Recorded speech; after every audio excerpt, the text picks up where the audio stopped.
to join Your Excellencies in this distinguished assembly, a privilege made possible by peaceful, democratic transition following free and fair elections in Kenya on the 9th of August, 2022.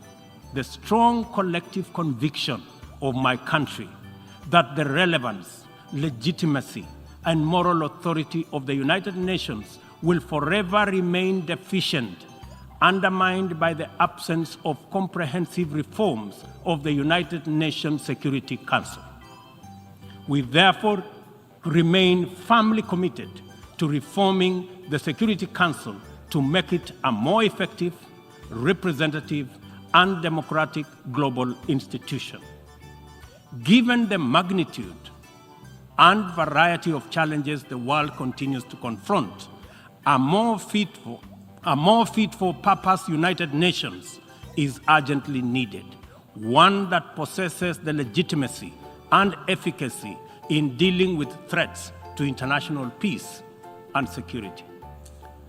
A just and inclusive world order cannot be spearheaded by a United Nations Security Council that persistently and unjustly fails the inclusivity criterion. Similarly, threats to democracy will not be credibly resolved by an undemocratic and representative Security Council. It is vitally important for this critical institution to reflect the values it is entrusted to protect, to defend, to uphold on behalf of humankind. We welcome the call by President Biden this morning for the expansion of the membership of the Security Council as a significant step in the right direction, and we look forward to building consensus for the actualization of the same. The fact of the matter is that the COVID-19 pandemic exposed for all the world to see the severe deficit of these critical values in our present multilateral configuration.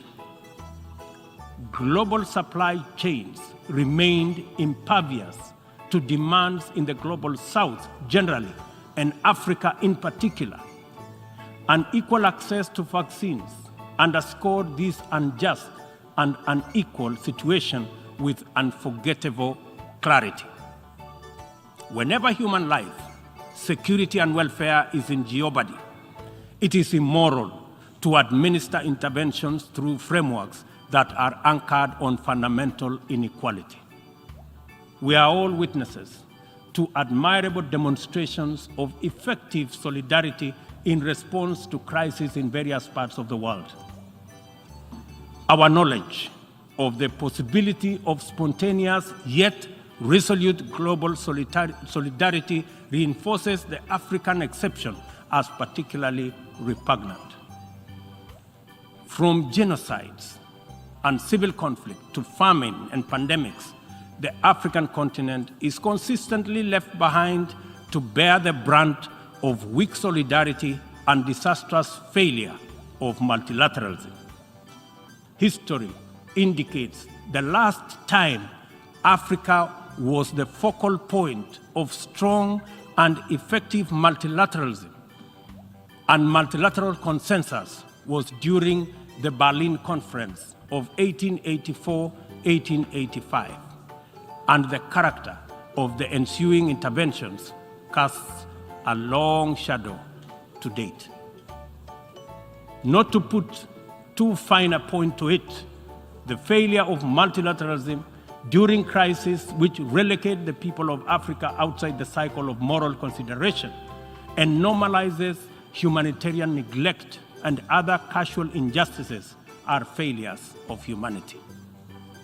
Nothing about Africa, and I say nothing about Africa or its people, makes it acceptable for this type of failure to persist in this era. And we have an urgent moral duty to do better, and to right this wrong.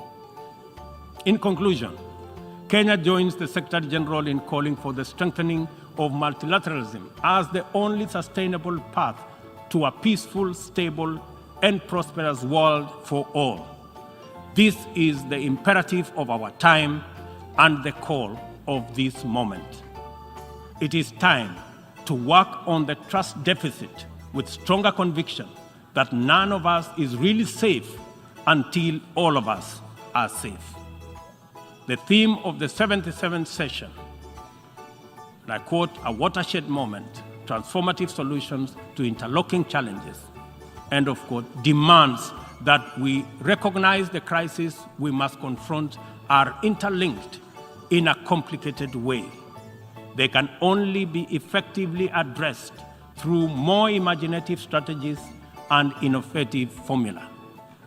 A population of 8 billion people in a densely networked world increasingly looks up to the multilateral system as the anchor for their individual aspirations directly and indirectly through robust national frameworks.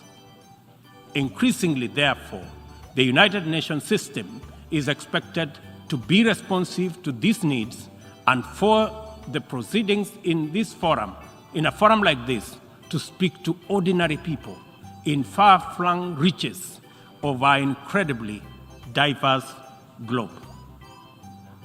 It is impossible to address all their individual needs directly, but it is possible to respond to all of them by speaking with conviction to the universal values of equality, inclusion, justice, solidarity, and collective action, and by making sure that all our interventions effectively reflect them with clarity.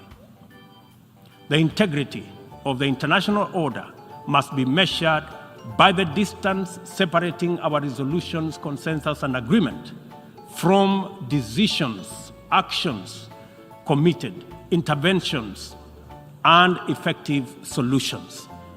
A watershed moment, therefore, demands that we reduce that gap drastically and quickly. Kenya pursues numerous essential domestic agenda through the multilateral framework. We are heavily invested in the strength, effectiveness, and eventual success of all interventions formulated by the United Nations. It is important that the output of this and other similar fora achieve immediate resonance in the minds and lives of our youth still seeking opportunity to express and actualize themselves, our farmers working to feed nations, our Juakali entrepreneurs striving in pursuit of success in the informal economy, and our professionals who formulate policy, implement strategy, and monitor service delivery in public and private sectors. Africa places immense and the tremendous possibilities it can unlock through inclusive, sustainable, and effective action to transform the lives of our people and establish lasting peace, security, and shared prosperity. This watershed moment is our chance to turn the key and open this door of opportunity. We can make progress in addressing the triple global threats and liberate ourselves from the shame of past failures of multilateralism. At this watershed moment, we must not only choose, but also act decisively to bequeath our children and their children a greener, safer, healthier, and more abundant earth. Let us do it together, inclusively, multilaterally. I thank you. Please subscribe, hit the bell, and click all. Then like our videos and share.